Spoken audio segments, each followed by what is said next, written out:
જો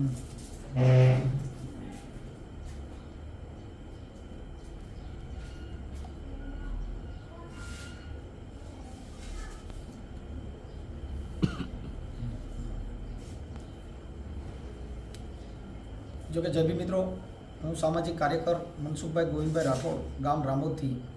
જો કે સોશિયલ મીડિયાની અંદર 2-3 દિવસ પહેલાં આપણે રાજકોટ જિલ્લાના લોધીડા તાલુકાના સરપંચ શ્રી રાજકોટ તાલુકાના લોધીડા ગામના સરપંચ શ્રી જગાભાઈ, જેમનો જે અમદાવાદના જ્યોતિબેન છે કોંગ્રેસમાંથી, એમના અને યશભાઈ ચૌધરી, જેમને આ બધા કાગળિયાનું કામ અને સમાધાન માટે થઈને સાહેબોને દેવા માટે ને એવી બધી વાતચીતના એને કંઈક 4 લાખ રૂપિયા લીધા હતા. પણ આ વિડીયો વાયરલ થતા નામદાર કોર્ટમાંથી અને પોલીસમાંથી ભારણ થોડુંક ઓછું થઈ ગયું છે. એટલે ભાઈ અત્યારે આભાર વિધિ કરવા માટે આવ્યા હતા. કેમ કે નામદાર કોર્ટ માટે આવી બધી એમાં ઘણી પ્રોસિજરો હોય, એમાં કોર્ટમાંથી પણ ભારણ વધતું હોય અને પોલીસમાંથી પણ ઘણું ભારણ વધતું હોય. પણ આ વિડીયોના માધ્યમથી આજે એમનું સમાધાન થઈ ગયું ને એ લોકોએ 4 લાખ રૂપિયા અને આપ્યા હતા, એને પાછા આપી દીધા છે ઓનલાઈનથી.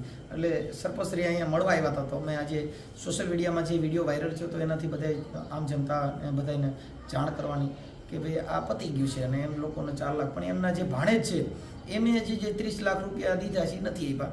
એમાં તો જે વિક્રમભાઈ જે કાઠી દરબાર છે એમનો પણ વિડીયો મૂક્યો હતો અને એમને નથી આપ્યા. પણ આ જે 4 લાખ રૂપિયા આનું બધું સીધું કરવા માટે જે લીધા હતા જ્યોતિબેને અને યશભાઈ ચૌધરી, એ એમને ગૂગલ પેથી પૈસા અને પરત મળેલા છે. એટલે અત્યારે મને જાણ કરવા આવ્યા હતા. એટલે અમે સોશિયલ મીડિયાના માધ્યમથી જાણ કરી છે પ્રજાને, જનજાગૃતને, અધિકારીઓને, ભાઈ આ બનાવની અંદર અત્યારે ભાઈને પૈસા પાછા મળી ગયા છે. તો સરપંચ સાહેબ વાત કરશે શું હતું. લોધીડા સરપંચ જગાભાઈ વિશાભાઈ જાપડિયા, ખાસ મનસુખભાઈનો હું આભાર વિધિ કરવા આવ્યો હતો કે ખરેખર મને હું બહુ ફેર્યો હતો મને ફરી આ જવાબ નહોતા દેતા, પણ છતાંય મારો વિડીયો વાયરલ થતા મનસુખભાઈએ વિડીયો વાયરલ કર્યો એટલે જ્યોતિબેને અને યશભાઈ ચૌધરીએ મને 4 લાખ રૂપિયા મને પરત કરેલ છે. અને ભાઈ વિનોદભાઈ જસમતભાઈ ચૌહાણે એને આજે 30 લાખ રૂપિયા આપ્યો નથી ને આ કામ કરવા માટે મેં આને 4 લાખ રૂપિયા આપ્યા હતા. મારા આ કામ સુલટાવવા માટે મેં મારા જમીન મૂકેલી હતી, એની ઉપર 30 લાખ રૂપિયા લઈને વિનાને આપેલા હતા. એના માટે મેં 30 લાખ રૂપિયા આ બેનને આપ્યા હતા. 4 લાખ રૂપિયા 30 લાખ રૂપિયા સુલટાવવા માટે હતી કે મારી જમીનના કાગળિયામાં આ સુલટાવી દો. એટલે બેને કીધું હું સુલટાવી દે, એટલે નો એને કીધું સુલટાણા, એટલે મને 4 લાખ રૂપિયા મને પરત મળેલ છે. હું મનસુખભાઈનો આભાર માનું છું, ખૂબ આભાર. મને પોલીસ સ્ટેશનના ધક્કા ખાતા, મને કોર્ટ ન સડતા, મને આ મનસુખભાઈનો વિડીયો વાયરલ કરતા મને મારા 4 લાખ રૂપિયા પરત મળેલ છે. થેન્ક યુ, આભાર. જે બી મિત્રો, જો કે આ ભારત દેશની અંદર કાયદો વ્યવસ્થા અને સારા અધિકારીઓ અને નામદાર કોર્ટ, લોકશાહી, બંધારણ મુજબ આ બધું કામ થતું હોય છે.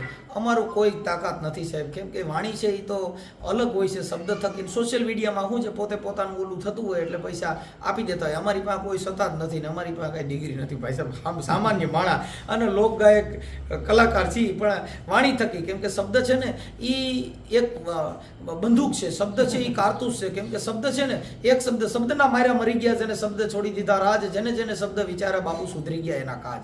આ જે કાંઈ શબ્દ છે એ અખિલ બ્રહ્માંડની અંદર કંઈક શબ્દ અલગ છે સાહેબ. કેમ કે આ શબ્દ જેને લાગી ગયા, જેને શબ્દ લાગ્યા તો ગોપીચંદ ભરતરી જેને રાજપાટ છોડી દીધા, જેને શબ્દ લાગ્યા એને આ દેહ છોડી દીધા, જેને શબ્દ લાગી ગયા સાહેબ એના જગતમાં જેને સુધરી ગયા કાજ. આ શબ્દ છે ને એ કરોડો રૂપિયા દેતા શબ્દ મળતો નથી.